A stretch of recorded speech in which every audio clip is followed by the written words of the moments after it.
मान लीजिए ये एयर है और ये मीडियम है गिलास। A ray of light travels from air to glass like this. ये अब एयर से आ रही है, अब ये एंटर हो रही है किसमें? गिलास में। तो यहाँ पे आप नॉर्मल डाल दीजिए इंटरफेस पर ऐसे। अब यही रे ऑफ लाइट जब गिलास में ट्रेवल करेगी ऑब्वियसली ये बेंड हो जाएगी, because ray of light travels from rarer medium to denser medium, so it bends towards the normal like this. क्या सबको क्लियर हुआ? वो सबको क्लियर हुआ है? हाँ, एक्चुअली ओरिजिनल पाथ जो इसकी थी ना, ओरिजिनल पाथ इसकी एक्चुअली ये थी, लेकिन अब ये इस मीडियम में जब एंटर कर रही है तो ये बेंड हो रही है टुवर्ड्स द नॉर्मल। अब यहाँ पे आ जाते हैं, यहाँ पर इस पॉइंट पर, यहाँ पे फिर से नॉर्मल ड्रा कर दूंगा। अब रे ऑफ लाइट ट्रैवल कर रही है फ्रॉम गिलास टू एयर, मतलब denser to rare, it bends away from the normal, तो ये बेंड हो जाएगी away from the normal like this. क्या ये सबको क्लियर है? वो यहाँ तक सबको क्लियर है? Yes, sir. This ray is known as incident ray IR.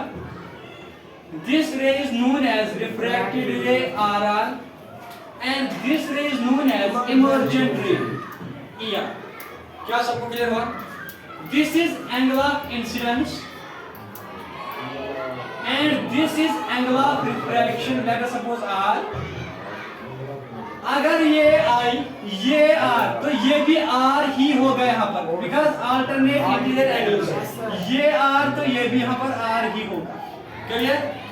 अब ये रे फाइनली इमर्ज आउट होती है, ये जो इमर्जेंट रे नॉर्मल के साथ एंगल बनाएगी वो होगा एंगल ऑफ इमर्जेंस, उसको हम कहते हैं E। क्या कहते हैं? E। क्या सबको क्लियर हुआ है? पहले तो हमने एंगल्स का नाम भी दिया। अब हमें क्या चीज प्रूव करना है? हमें प्रूव करना है I is equal to E, I is equal to E, ये चीज प्रूव करनी है हमें।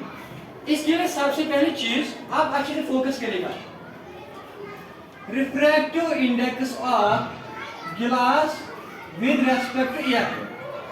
Refractive index of glass with respect to air वो किसके बराबर होता है? इन टर्म्स ऑफ एंगल आपको लेना है, क्योंकि यहाँ एंगल्स है, वेलोसिटीज नहीं है, वेवलेंथ्स नहीं है, यार एब्सोल्यूट रिफ्रैक्टिव इंडेक्स ये हम ले रहे हैं यहाँ पे। तो अब आप ध्यान दीजिए, वो आएगा और जिसका निकालना उसका एंगल डिनोमिनेटर में, मतलब डिनोमिनेटर में जाएगा साइन आर, वो क्या सबको क्लियर है? और ऊपर आएगा साइन आई। जब रे ऑफ लाइट एंटर हो रही है एयर टू ग्लास तो म्यू जी ए आएगा sine i divided by sine r. अब यहाँ रे ऑफ लाइट एंटर कर रही है ग्लास टू एयर, बात समझ आ रही है? तो मैं क्या काम करूंगा? मैं लूंगा refractive index of air with respect to glass. क्या ये सबको क्लियर है? अब air with respect to glass आएगा वो बराबर जिसका निकालना उसका एंगल डिनोमिनेटर में। अब किसका निकाल रहा हूं मैं? एयर का निकाल रहा हूं, एयर का निकाल रहा हूं, मतलब यहाँ पे कौन सा एंगल बन रहा है? तो नीचे आएगा साइन ई, अब ऊपर आएगा साइन आर। क्या ये सबको क्लियर है? वो ये मंत्र हर जगह काम आता है यार। ये आएगा साइन आर।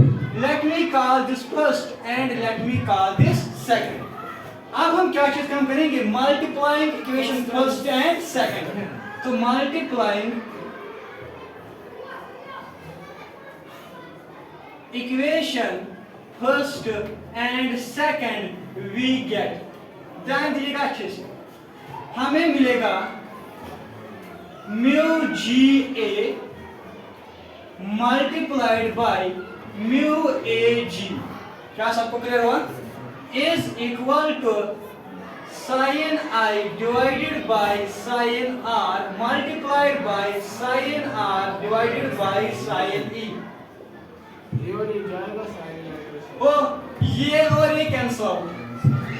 क्लियर? अब सुनिएगा, यहाँ पे ध्यान दीजिएगा अच्छे से। आप मुझे बताइए, आप ये मैं लिख सकता हूँ ऐसे mu g a multiplied by 1 divide by mu g a, because mu a g is equal to 1 by mu g a, ये हमने पढ़ा हुआ है प्रिंसिपल ऑफ रिवर्सिबिलिटी में भी क्या है इसको। और बात समझ आई? Is equal to sine i divided by sine e. ये भी क्लियर हुआ?